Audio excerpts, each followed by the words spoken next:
Hello and welcome back to Paddock and Track, the show where we bring you news on and off the track. I'm joined, as always, by my co-host Max, Hey guys.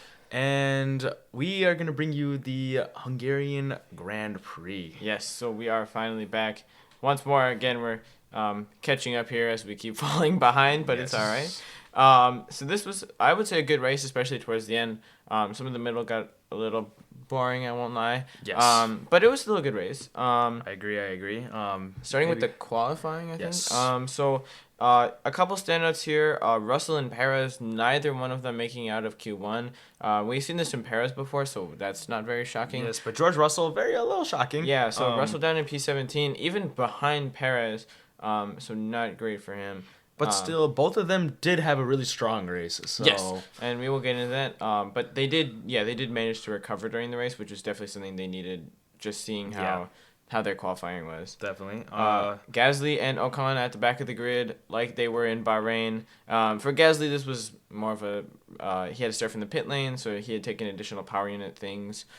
So that wasn't necessarily his fault, so to speak. Another notable thing, Valtteri Bottas has made it into Q2 with that Stake car. Yeah. He's P12. He's going to start P12 with the race. Very notable for Stake because they've been known to be starting at the bottom of the grid most of the time. So good for them. And another person to make it into Q2, Logan Sargeant in P14. Yes. So that's something that we've seen now. 2 consecutive races, Logan Sargeant in Q2. Mm-hmm. So that's something to note. Of course, filming it now, we'll get into this later, but now he, of course, has been replaced. But even still, like, this was good form to see from him. Yes. And a good improvement, if nothing else.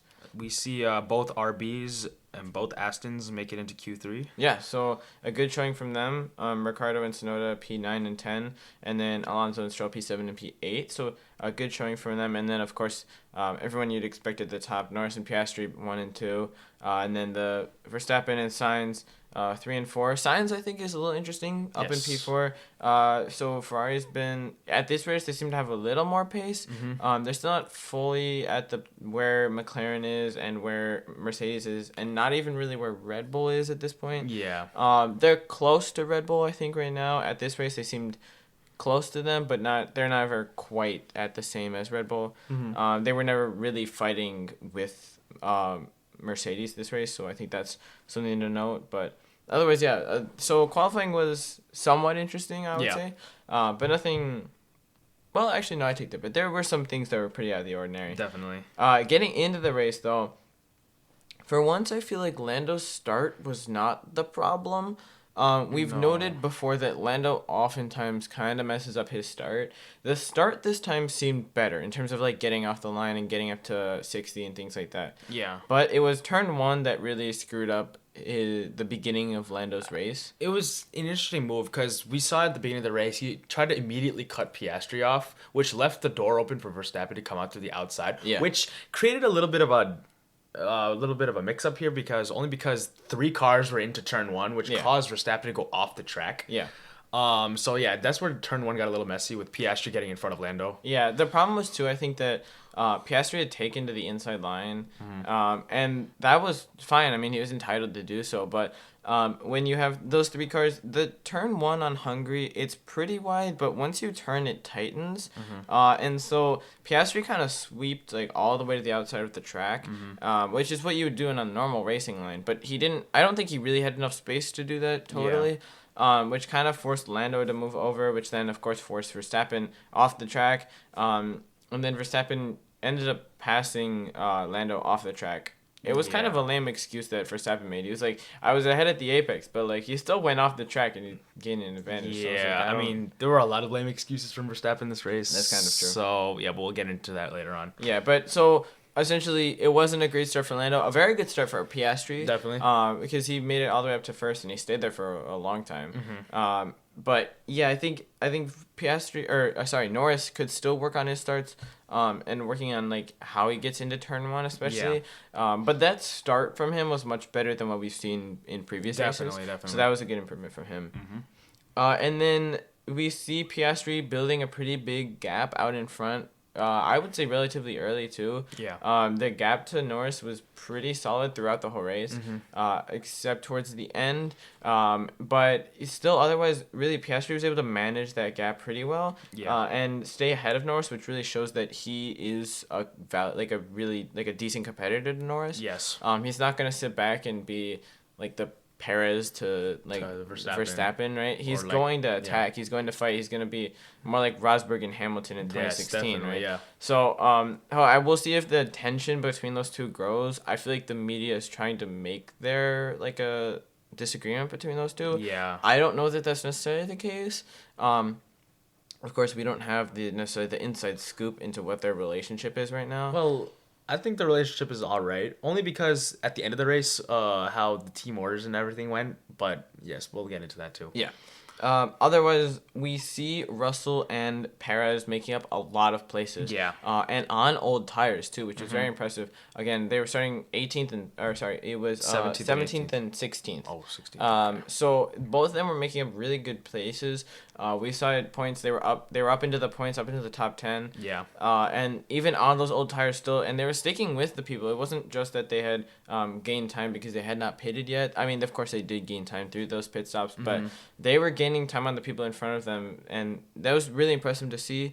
It shows really the pace of the Mercedes, but also it was interesting to see from Perez. Yes, we've seen he's been struggling these past few races, but this is the first time we've actually seen him have pace, which is actually very huge for Red Bull since they want to keep that constructors lead. Yeah. But yeah. I mean, it's hard to say because really it's hard to say if this was pace because he didn't seem to have pace against the top runners. No. It was more like he was fast when compared to when you're comparing him to like the Haas's or like the stake drivers, but I don't know that that's necessarily a good comparison for Perez. Perez should be in that Red Bull car. He should be at least where Max is. Yeah. If maybe a little lower, because Max Verstappen is a 3-time world champion. But still, I mean, he should have, I think, been able to keep up with him much more. Well, I think he did. Because we've seen that Red Bull is way more limited now. It's not the top car that it used to be. So I think he did maximize his opportunity in that Red Bull car. And because we did see him end up P7 and Verstappen P5. But there was also circumstances with Verstappen, so yes. We'll get there. Yeah. And then sadly Gasly had to retire. I feel like he had a hydraulic leak, I know, so I feel like Gasly's luck recently has not been good at all. Yeah, we've seen him not start at all at Silverstone because of a gearbox issue, and we've also seen many times where he hasn't started either. So, yeah, very unlucky with this car, especially, yeah. Yeah, and I mean, it's an interesting move then for him to re-sign with Alpine for the future. It just seems like, why would you stick with that team that has had a kind of an unreliable car? It seems like maybe a team that you'd want to move away from. Especially, it just seems like so many problems are happening with him. And Ocon seems to be relatively unscathed. Not that Ocon hasn't had his own problems. Yeah. But I feel like Gasly has had more problems with the car, which is unfortunate for him because, I mean, he is a good driver. We know he's a good driver. Yeah. And so we'll see if he can, maybe next year with Alpine, they can turn things around for him. But yeah, I think right now he's just really getting unlucky with that car. Yeah, so now we see a very good fight between Verstappen and Hamilton for P3. This went on for many laps. Really it went on till Hamilton pitted and then came back later in the race. But yeah, it was really interesting to watch this. It was very much like 2021, watching them fight. Of course, they were not fighting for the lead this time, but still, it was a very good fight, actually. There was a couple times where it seemed like Max was really struggling with the car. Yeah. Locking up into some of the early corners. I would think, first up, one of it was like Hamilton locked up so that Verstappen got ahead, but then Verstappen locked up and went off the track again. Yeah, going into like turn 2, it seemed like he was struggling a lot. Yeah. And that really, I think, goes to show the balance issues that Red Bull has been having with that car. Yeah. It's not great for them right now. I think they have said that they might be low on money because of Perez's crashes. Yeah, if you look at how much money has gone into fixing Perez's car after he's crashed, he basically leads that championship, so to speak. The Destructors Championship. Yeah, and so I don't know if that rumor is true. Of course, Red Bull is a very large company, so I'm sure they have funding somewhere. But yeah, it is interesting to see maybe the problems that they're finding they can't address, Yeah. because they just don't have the funding at the moment. Which also goes to show why they're also keeping Perez. They re-signed him. It was a very questionable thing to do. Yeah, I think. Especially since he's still been struggling even when they did re-sign him. So, yeah, I don't know what's going on with Red Bull. As we see Williams also like, well, yeah, we'll see that. We'll talk about that later. But I feel like it's a similar situation, but one got the axe and one didn't. Yeah, yeah. And then also, then we get to somewhat of a much more controversial part of this race, which was Lando and Piastri. So. The problem is that McLaren kind of did something weird here with their strategy, and I don't fully understand the reasoning behind this, but they pitted Lando first. I think their thought was they wanted to cover Hamilton behind and make sure that Lando would come out ahead of Hamilton, and then once they were sure, then they pitted Oscar, who was in the lead at that point. So they pitted Piastri after Lando, and then Lando came out ahead of him because he had essentially undercut him. But then they wanted Lando to give back the place to Piastri. It was kind of it was a weird move. I think it was a debatable move. Because I think what McLaren's point is it's for the better of the team, right? But at the same time it's like, well, either way they would have gotten the same amount of points. They would have gotten the 1-2. So it's a debate whether it was a deserved win for Piastri too, because we did see that 1-2 finish in the end, but the way it happened was really weird, and Hamilton really wasn't a threat to McLaren. Yeah.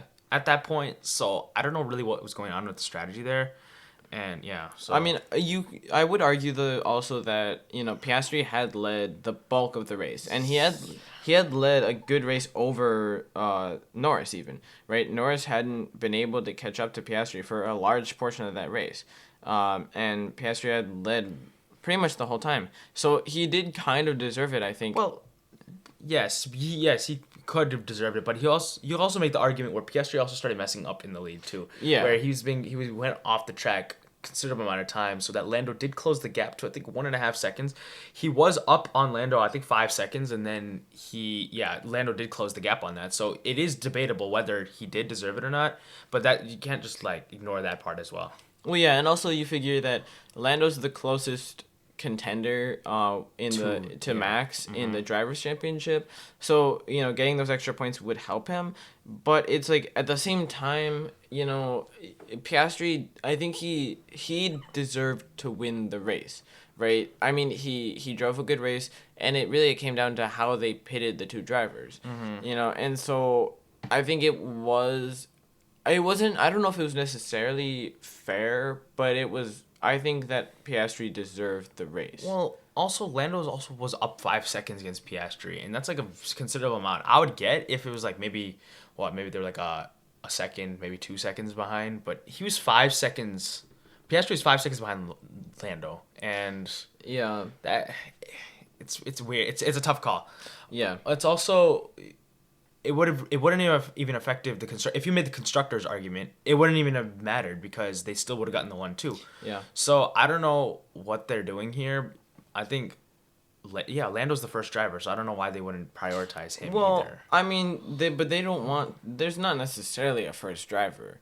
I mean, they don't have to, because if you have a first driver and you make it clear that there is a first driver, then I think the other driver becomes irritable. I mean, you look at Bottas and Hamilton, right? Mm-hmm. Once it was clear to Bottas that he was the second driver, he didn't want to be the second driver anymore because no one wants to be the second driver. Mm-hmm. So I think that's what they're trying to do. They're trying to, because I think they gave Lando the the favoritism on the pit stop. Mm-hmm. They gave him the better pit stop. I think so that Piastri wouldn't feel like he's the second driver, they gave him back the win. So that's what they're okay. I think they're just trying to keep the team happy. And I think it goes back to what we were saying before, that I feel like the media is trying to paint those two, Piastri and Norris, in a bad light, that they are enemies. I don't really think that they are. I think they're both just fighting for wins, and I think that's totally reasonable, right? Yeah, that is true. That is true.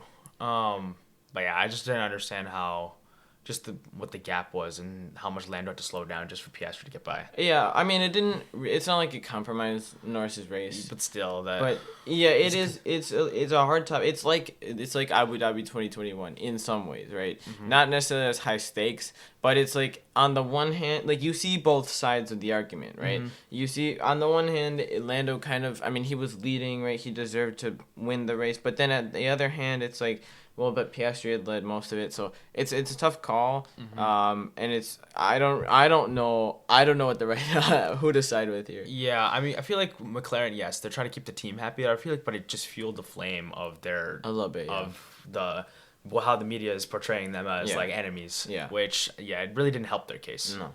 And then also, right at the same time, basically, there was the Hamilton and Verstappen fight came back, essentially.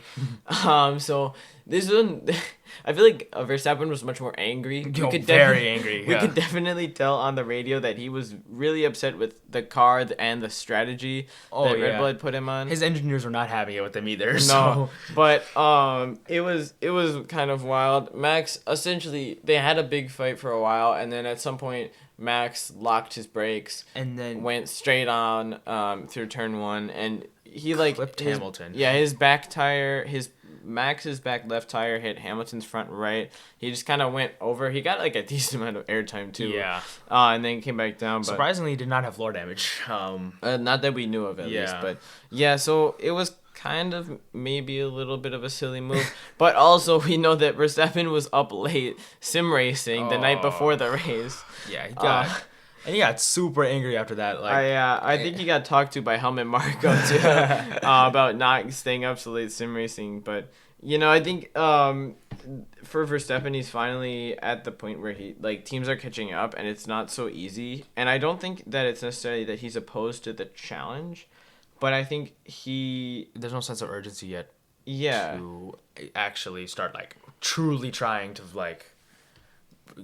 tighten your grip around that lead. Yeah, and I mean his lead is very slowly getting away from him. Yeah. Of course he is still leading quite comfortably, I would say, the drivers' championship, but still, he has to be careful. Mm-hmm. I mean, at the point that we're recording this, which again we are pretty far behind, but Lando is within 60 points. Yes. He's 62 right now, but so he's close, right? He's not right there, but considering we're a little bit over halfway into the season. Yeah. There's still time for Lando to catch up. I don't know if it'll be this season though that he's able to win the championship. No, not really. And I don't think Lando will get this chance again because, again, Piastri took that leap. So I think it's possible next season if McLaren continues and if the Red Bull is not as good. Mm-hmm. But I do think McLaren still definitely has a chance at the Constructors if they keep working together, and if I think they can both continue to be consistently fast and consistently good. I think that's the biggest thing for McLaren is the consistency. If they can get the consistency, then I think they have a shot at the podium. Well, and if Perez continues to do poorly too, that will also help a lot. That will help them out too. But yeah, so I think that's basically what needs to happen with McLaren. And we'll see. But yeah. Yeah. So overall, then again, just going over the race results. Piastri and Norris 1 and 2. So a good result for McLaren, a questionable result for McLaren, but still a good result. Yeah. Hamilton P3. So again, good pace from that Mercedes. Mm-hmm. We've seen that it has grown into a much better car, especially this season. So that's great for Mercedes to see. And Leclerc in P4 and Sainz P6 picking up some all right points for Ferrari. Like we said, they really didn't have the pace to challenge Red Bull outright. The only reason Leclerc got past Verstappen was because of the crash with Hamilton. Yeah. And then also Tsunoda P9, so picking up 2 points for RB there, which definitely was something that they'll want. I don't know that they'll catch up to the team ahead of them, but it helps them protect from behind. Definitely. And yeah, I think otherwise I would say it was a pretty good race to watch. Mm-hmm. I think so. All right, so now getting into some of the bigger news. Again, I realize this was later than this race, but we're going to cover it anyways. Logan Sargeant, unfortunately and unceremoniously, has been cut from Williams. Now, I know we both have some very strong feelings about this, so we're going to try and remain somewhat impartial, but it's difficult at this point. My first thought is just why cut him at this point, right? You're over halfway into the season, and now you're going to bring in a rookie who has driven one practice session, and it's like, well, I don't know how to feel about that, right? It doesn't seem like the best idea. Well, okay. So, yes, trying to be impartial here, I'm going to look at it from Williams' perspective here. Okay. You see Logan Sargeant. He's been severely underperforming. Yeah. He has been crashing every other race. He's been basically losing money for Williams. Yeah. Which is not good for Williams because they're not Red Bull. Red Bull, see, this is what I was mentioned earlier, too. Red Bull is a bigger company that has the money and can afford to keep Perez right now. Mm-hmm. I don't think Williams can afford to keep Logan. Yeah. Only because he's been crashing a lot, and he hasn't even been, like, a good driver to do that, too. And Albon has outscored Logan 31-1 over 2 years that have been teammates. Yeah. That is insanity. At least Perez has actually won races over Verstappen before. And scored, like, decent points. Yes, he scored. He was second last year in the championship. Like, I don't understand. Okay. But on the other hand, right, looking at Logan's point of view, if Colapinto, so Franco Colapinto is the driver that Williams chose to replace Logan. So he is part of their junior team. He was racing in Formula 2 at this point. Mm-hmm. If Colapinto is worse, this looks terrible for Williams. Yes. We don't know yet, of course, how well he'll perform. Mm-hmm. But if Colapinto is not any better, if he doesn't score any more points, or if he crashes a decent amount, it looks so bad for Williams 100%. On so many levels, right? At the same time, but then I keep thinking, like, well, Sainz is coming next year. Yeah. So why, at this point, you're letting Colapinto race, like, 6 or 7 races? It's not that many. However many is, I'm not totally sure. Yeah. But he's not racing that many races, so you might as well just leave Sargeant in, let him finish out the season, and then you have Sainz coming the next year. It's not like you're giving Franco Colapinto the seat for next year, and he's got to... Then this gives him, like, a little bit of a chance to, like, get used to the car and, like, somewhat of driving in Formula 1. But no, you're going to replace him anyway, so, like, why even bother at that point? Well, also, I think what they're trying to do is... Colapinto's not going to, like...